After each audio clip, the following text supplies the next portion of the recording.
আহমেদ তো তাই চায়। রোজার গুলি লাগা জায়গাটা পরিষ্কার করতে হবে বলেই আহমেদ গরম পানি আনতে চাচ্ছিল। এই মেয়েকে এখন বোঝাবে কে? রোজা তখন থেকেই মুখ ঘুরিয়ে আছে। আহমেদ কিছু বলল না। অভিমান পরেও ভাঙানো যাবে, তবে তার মন অন্য এক দুশ্চিন্তায় ভরে ওঠে। কারণ সে জানে যেগুলির ক্ষত যদি সঠিকভাবে পরিষ্কার না করা হয়, ইনফেকশন হতে পারে। রোজার আহত পায়ের দিকে তাকিয়ে কিছু একটা ভেবে আহমেদ উঠে চলে যায়। রোজা আর চোখে আহমেদের প্রস্থান দেখে। লোকটা আমাকে রেখে গেল কেন? আহমেদ দ্রুত পা চালিয়ে রান্নাঘরে গিয়ে একটি বড় পাত্রে পানি ফোটায়। গরম পানি হওয়ার অপেক্ষায় সে প্রয়োজনীয় জিনিসপত্র সংগ্রহ করতে শুরু করে। একটি পরিষ্কার তোয়ালে, অ্যান্টিসেপটিক দ্রবণ এবং ব্যান্ডেজ। সপ্তাহে সপ্তাহে আহমেদ বাংলো পরিষ্কার করার জন্য লোক পাঠায়। ভাগ্যিস সব প্রয়োজনীয় জিনিস এখানে আগে থেকেই ছিল। পানি ফুটে উঠলে আহমেদ তা একটি পাত্রে নিয়ে আসে। আহমেদ তড়িঘড়ি করে রোজার কাছে এসে পাশে টুল নিয়ে বসে। রোজা আর চোখে দেখতে থাকে আহমেদের কার্যক্রম। লোকটা আবার এই গরম পানি এনেছে কিসের জন্যে? আহমেদ তোয়ালেটা সেই গরম পানির ভিতরে চুবিয়ে দেয়। এরপরে সেটা সাইডে রেখে রোজার পায়ে হাত দিতেই রোজা সাথে সাথে বলে ওঠে। এ কি, পায়ে হাত দিচ্ছেন কেন? হাত সরান। আহমেদ কোনরূপ ভাবান্তর না হয়ে রোজাকে চোখ পাকিয়ে বলে। বেশি মাতব্বরি করতে এসো না তো রোজা। এসব করতে গিয়েই তো নিজের এই অবস্থা করলে। আমাকে আমার কাজ করতে দাও। মুখে কুলু পেটে থাকো। রোজা চুপসে গেল। সে একটু গলে গিয়েছে দেখে কি আহমেদ আবারও আগের মতো তাকে ধমকাধমকি দেওয়া শুরু করলো? রোজা বেশ চিন্তায় পড়ে গেল। না, বেশি গলে যাওয়া যাবে না।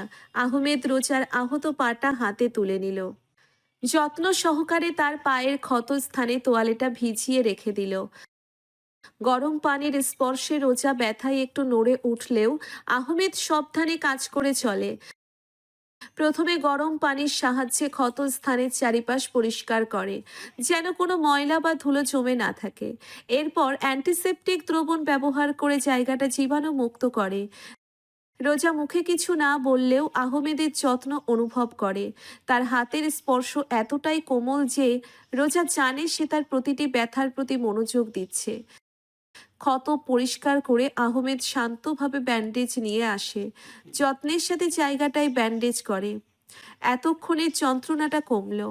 রোজা ধীরে ধীরে স্বস্তি পেতে শুরু করেছে। আহমেদ পাশে বসে থাকে। এক মুহূর্তের জন্যেও তাকে একা ছেড়ে যেতে চায় না। রোজা দীর্ঘক্ষণ নীরব ছিল।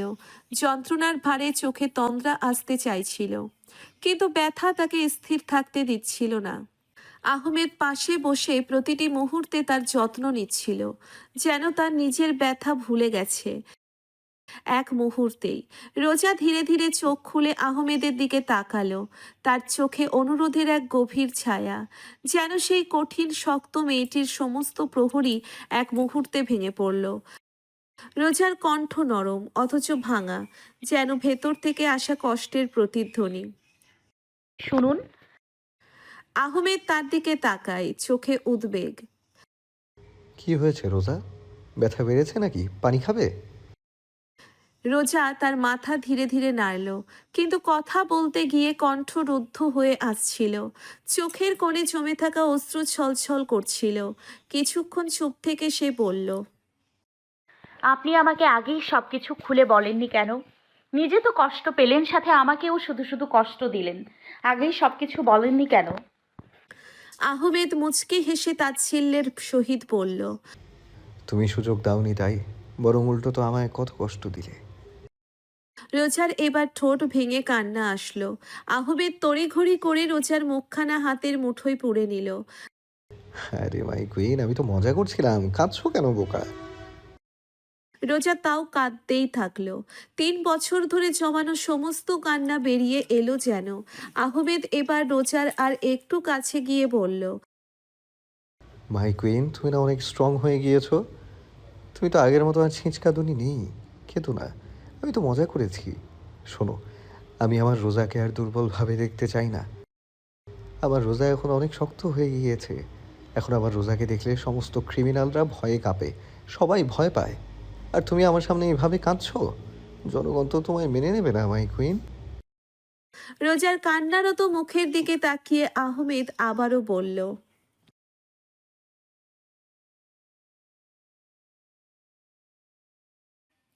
রোজা হালকা হিচকি তুলতে তুলতে বলল। আপনি আমায় এখন ঘৃণা করেন, তাই না? রোজার প্রশ্নে আহমেদ কয়েক মুহূর্ত স্তব্ধ হয়ে যায়। তার চোখের কোণে অদ্ভুত এক গভীর দৃষ্টি, যেন শব্দ খুঁজে পাচ্ছে না। তারপর ধীরে ধীরে রোজার দিকে এগিয়ে এসে গভীর কণ্ঠে বলল, তোমাকে ঘৃণা? রোজা, আমি যদি তোমাকে ঘৃণা করতাম তাহলে এত বছর ধরে তোমার প্রতিটি মুহূর্ত, প্রতিটি কষ্ট, প্রতিটি আনন্দ এভাবে হৃদয়ে ধরে রাখতাম না। এই শব্দটা মনেও এনো না মাই কুইন। ঘৃণা তো অনেক সহজ ব্যাপার, ভালোবাসা সেটাই তো সবচেয়ে কঠিন। আমি কখনো ভাবিনি যে একদিন তোমার চোখের দিকে তাকিয়ে এই কথা বলতে হবে। তুমি জানো না কতটা কষ্ট হয়েছে তোমার প্রতি আমার অনুভূতি বোঝাতে। আহমেদের চোখে জল ছিকছিক করছিল, কণ্ঠ ভারী হয়ে এলো। তোমার থেকে দূরে থাকা, তোমার অপবাদ সইতে সইতে আমি ভেঙে পড়েছি। কিন্তু রোজা, আমি তোমাকে কখনো ঘৃণা করতে পারিনি। আমি শুধু তোমাকে ভালোবেসেছি, তোমার প্রতিটা মুহূর্তে, তোমার প্রতিটা নিঃশ্বাসে। রোজার চোখে কান্না থমকে গেল, আর আহমেদের কথা যেন তার ভেতরের সব দ্বিধা ভেঙে দিল। রোজা কোনো মতে বলে উঠল। আমায় ক্ষমা করে দিন প্লিজ। আহমেদ সাথে সাথে রোজার দিকে ঝুঁকে গিয়ে রাগান্বিত স্বরে বলল, আমি তোমাকে বলেছিলাম না সত্যটা জানার পর আমার কাছে ক্ষমা চাইবে না। আমি একটু রাগ করিনি, কারণ আমি জানতাম আমার রোজা যতই বাইরে থেকে আমাকে এড়িয়ে যাক না কেন, সে আমাকে মনে মনে নিজের থেকেও অনেক বেশি ভালোবাসে, ভীষণ ভালোবাসে। রোজা কান্নারত অবস্থাতেই মাথা নাড়ালো। হ্যাঁ, সে বাসে তো, নিজের থেকেও বেশি ভালোবাসে। তার বাবা মারা যাওয়ার পর তো এই পৃথিবীতে শুধুমাত্র আহমেদই তার কাছে একমাত্র আপন। আহমেদের জন্যেই তো এখনো বেঁচে আছে সে। সেই দিন পুরোপুরি যেবার ঘটনাটা বিশ্বাস করলে সে সুইসাইড করতে দুইবার ভাবতো না। আহমেদ এক মুহূর্তের জন্য স্তব্ধ হয়ে যায়। তার চোখে বিস্ময় আর গভীর আবেগ। রোজা, যাকে সে সবসময় শক্ত এবং অটল দেখেছে, আজ তার সামনে এতটা অসহায়। কি শর্ত বলুন? আহমেদের কণ্ঠে যেন একটি আকুলতা ছিল। সে সামনে এগিয়ে এসে রোজার হাত ধরে ফেলল। রোজা তাকে ছুঁতে পারল না, কারণ তার মন ও শরীরের মধ্যে দ্বন্দ্ব চলছিল। আহমেদ রোজার চোখের দিকে তাকিয়ে বলল, রোজা, তবে আমি একটা শর্তে তোমাকে ক্ষমা করতে পারি।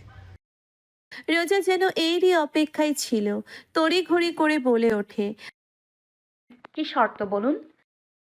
আহমেদ একটা ঢোক গিলে বলল, কানাডা যাওয়ার পর থেকে আজ পর্যন্ত একটা রাত আমি ঠিকমতো ঘুমাতে পারিনি। দেশে আসার পর থেকে তো তোমার অবহেলায় ঠিকমতো নিঃশ্বাসটাও নিতে পারিনি। একটু থেমে আহমেদ আবেগঘন কণ্ঠে আবারও বলল, একটু শান্তিতে ঘুমাতে চাই আমি রোজা। তোমার বুকে মাথা রেখে একটু ঘুমোই। চিন্তা করো না, বেশি ভার দেব না। তোমার পায়ে একটুও ব্যথা লাগবে না। রোজা এক মুহূর্তের জন্য স্তব্ধ হয়ে গেল।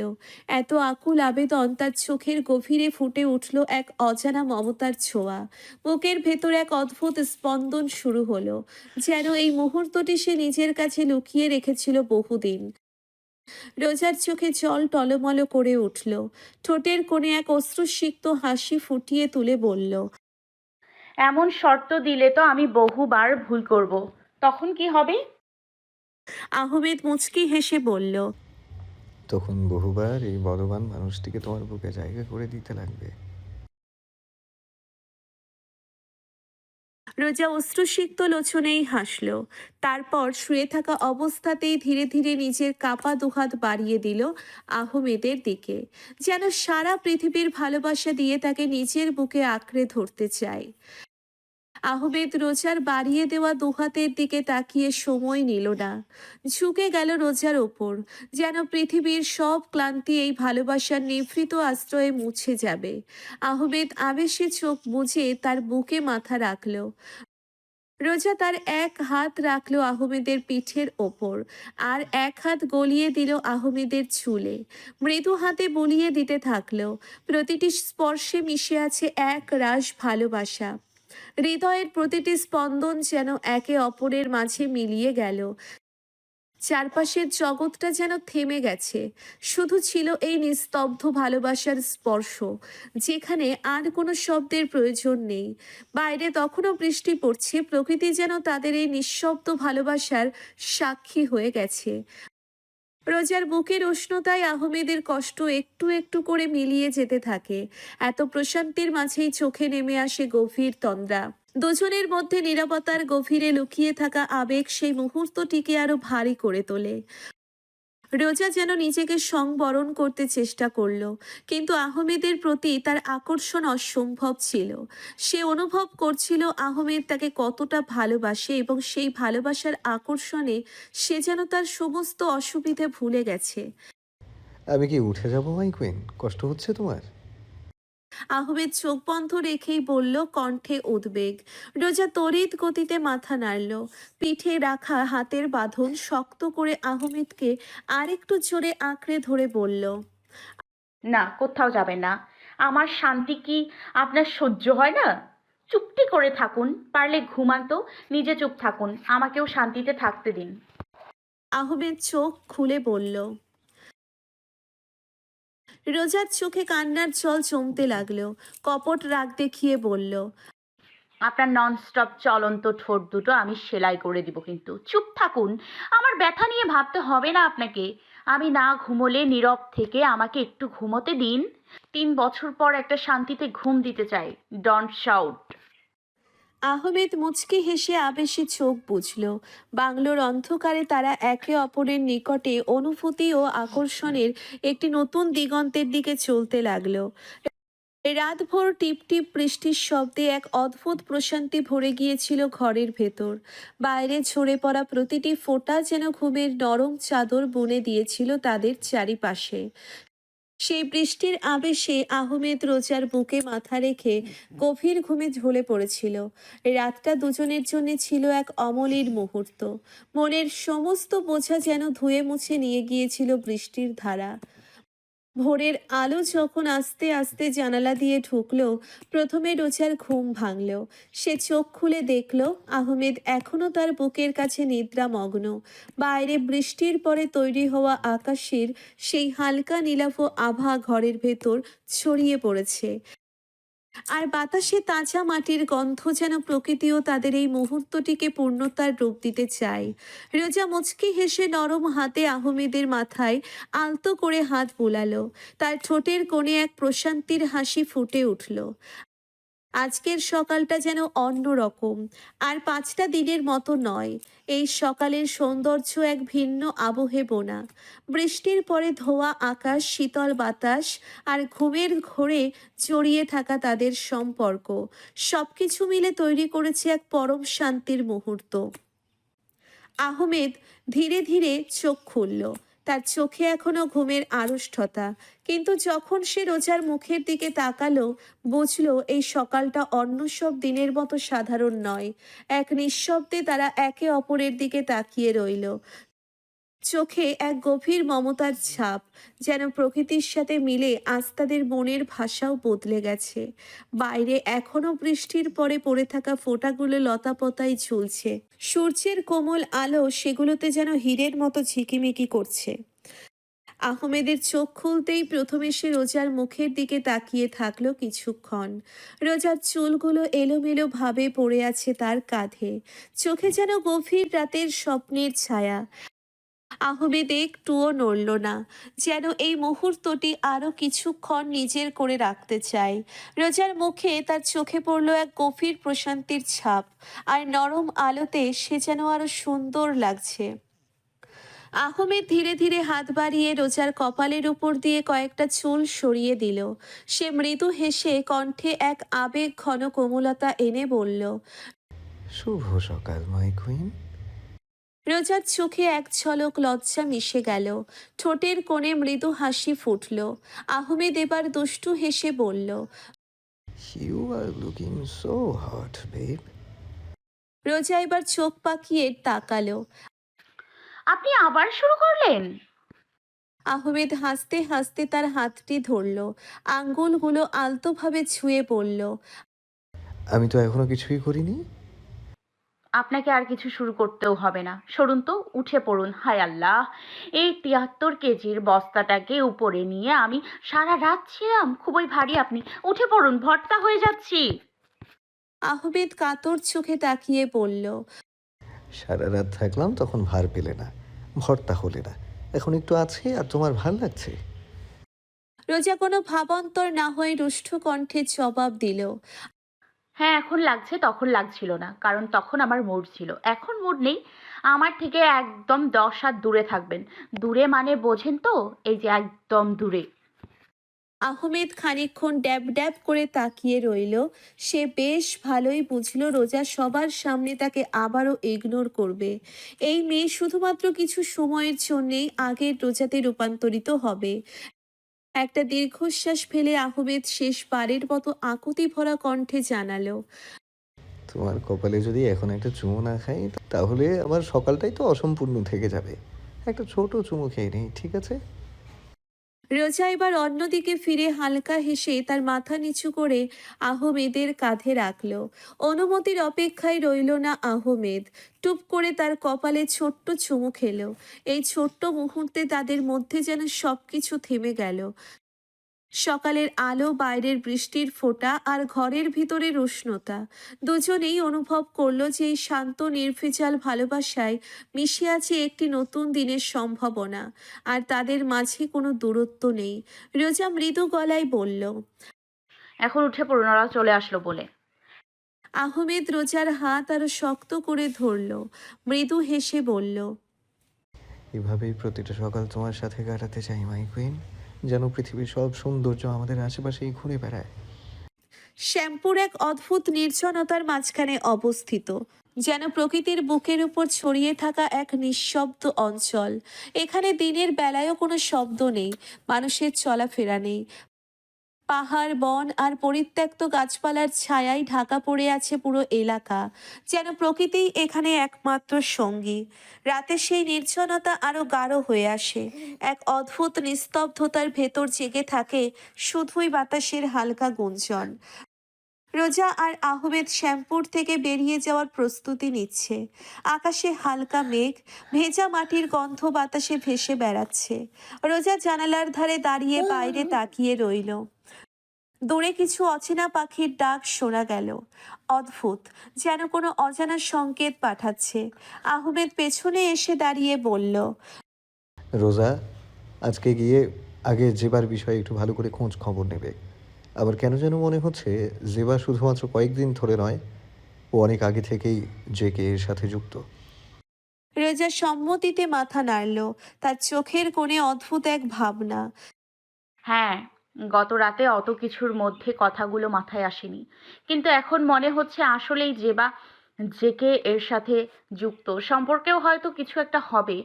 এখন ডিরেক্ট আগে হসপিটালে যাব। এরপর সিআইডি অফিসার আকরাম চৌধুরীর কাছেই এই বিষয়ে কথা বলার জন্য যাচ্ছি। কিছুক্ষণের মধ্যেই রিয়াদ এবং নাহিদ গাড়ি নিয়ে চলে আসলো। আহমেদ রোজা কোনোরূপ সময় নষ্ট না করে শ্যামপুর থেকে বেরিয়ে পড়ল। শহরে পৌঁছানোর সাথে সাথে আহমেদ আগে রোজাকে নিয়ে হসপিটালে গেল। রোজার আহত পাটা ঠিকঠাক করে ব্যান্ডেজ করে দিয়ে ঔষধপত্র কিনে তারা আবারও বেরিয়ে পড়ল। গাড়িতে বসেই রোজা এবার আহমেদকে উদ্দেশ্য করে বলল, আমি আপনাকে কোথায় নামিয়ে দিব? আপনি তো আবার সেলিব্রিটি মানুষ। যেখানে সেখানে নামিয়ে দেয়া যাবে না। ফ্যান ফলোয়ার্স তো সব হুমড়ি খেয়ে পড়বে। রোজার কথা শোনার সাথে সাথেই সামনে বসে থাকা রিয়াদ এবং নাহিদের ভ্রু কুঁচকে গেল। তারা একে অপরের দিকে তাকিয়ে তারা একে অপরের দিকে তাকিয়ে ভ্রু উছালো, বোঝার চেষ্টা করলো বিষয়টা। নাহিদ মনে মনে বলে উঠল, ব্যাপার কি? ম্যাম এমন স্বাভাবিকভাবে কথা বলছে কেন? স্যারের সাথে কি তাহলে সব কিছু ঠিক হয়ে গেল? আলহামদুলিল্লাহ, হলেই ভালো। রিয়াদ লুকিং গ্লাস দিয়ে রোজাকে একবার দেখে নিল, মনে মনে বলে উঠল, না, ম্যামকে দেখে তো মনে হচ্ছে না যে রেগে আছে বা তাচ্ছিল্যের কথাগুলো বলছে। তাহলে কি সত্যি সত্যি? আহা, এই খুশির খবরটা তো অহনা আর নুরাকে দিতে হচ্ছে। রিয়াদ কোনো মতে সাবধানতার সাথে নিজের পকেট থেকে ফোন বের করে মেসেজ করে দিল অহনাকে। আহমেদ রোজার দিকে তাকিয়ে বলল, আমাকে কোথাও নামিয়ে দিতে হবে না, আমি তোমার সাথে যাব। রোজা ভ্রু কুঁচকে বলল। আমার সাথে মানে ফ্ল্যাটে? আহমেদ মাথা নাড়ালো। রোজা চিন্তিত স্বরে বলল, আর আপনার কোনো কাজ নেই? রেকর্ডিং, কনসার্ট কিছুই নেই? আহমেদ বলল, ছিল, ক্যান্সেল করে দিয়েছি, মুড নেই এখন। আর গাড়িটাও তো পুড়ে গিয়েছে। আজ রাতে আগে একটা গাড়ি কিনতে হবে, তারপর কাল থেকে কাজ শুরু করব। রোজা বুঝতার ভঙ্গিতে মাথা নাড়ালো। এবার একটু ইতস্তত বোধ করে বলল, হুম, আপনি একবার ওই ডার্ক ব্লু রঙের গাড়িটাই কিনুন।